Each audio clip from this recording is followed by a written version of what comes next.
Hey everybody, I'm David Marcel, and this is my comic book obsession.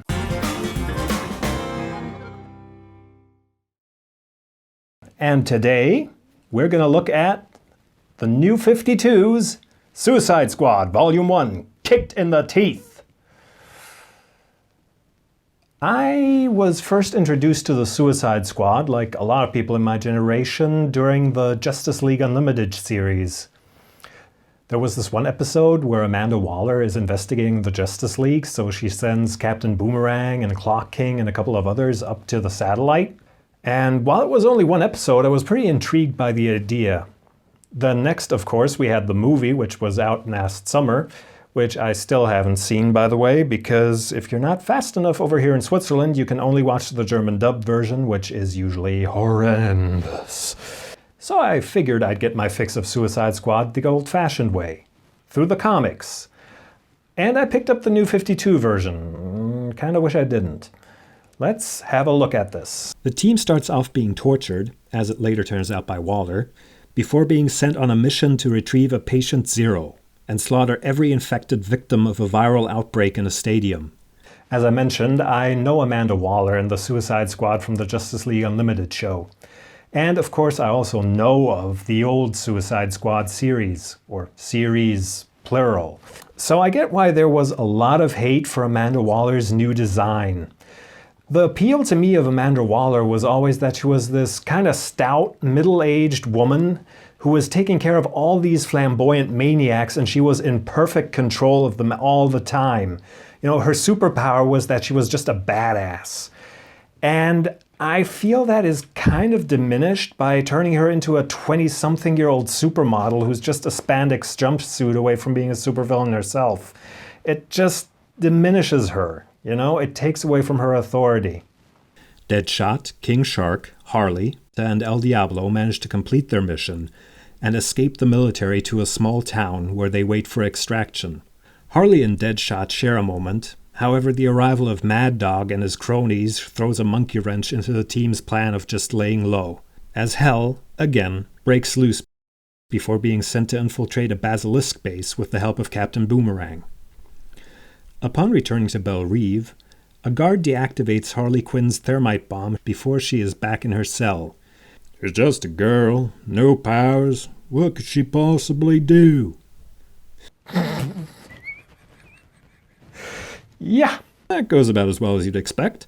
And before the remainder of the squad has a chance to get their bombs defused, Belle Reve has a mass prison riot, and only the squad can stop it. By the time the smoke clears, Harley is long gone and several squad members are dead. This, of course, sends the squad to retrieve Harley in Gotham City. The verdict.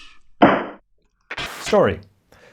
The entire book up to the point where they go to Gotham to hunt for Harley Quinn just feels like filler, but those last two issues really save this book.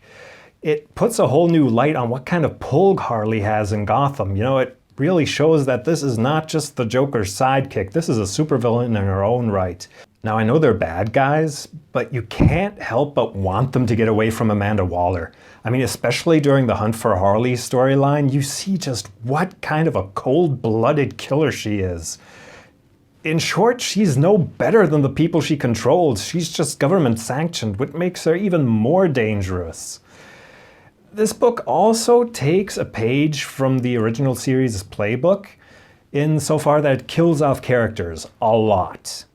And this is good because it keeps you on your toes, but it's also bad because it makes it very hard to grow attached to any of the characters. It's kind of like, Tarantula, oh, he's dead. Captain Boomerang, oh, probably dead. Yo-Yo, I don't know who this is and I don't care.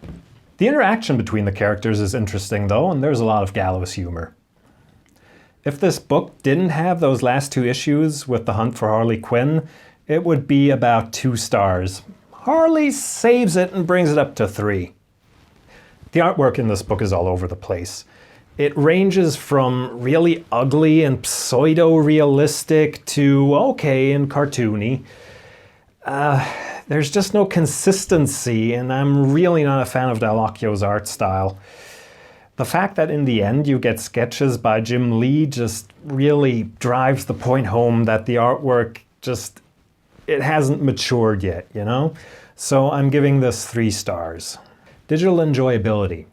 It looks good on a 10-inch tablet, but when you do get to a point where you need to zoom, it gets fuzzy, and that makes it very difficult to read. Especially El Diablo's dialogue, even in zoom mode, at 1 or 2 points I had to guess what he was saying. So here again, 3 stars. Now we get to the point that really saves this book, and that's the value for money. You see, this book is going for 55 cents, and it has been for a year, so I'm guessing that's the permanent price. So for starters, I want to tip my hat to DC Comics and say bravo for finding out that you have a dud here, and for pricing it accordingly.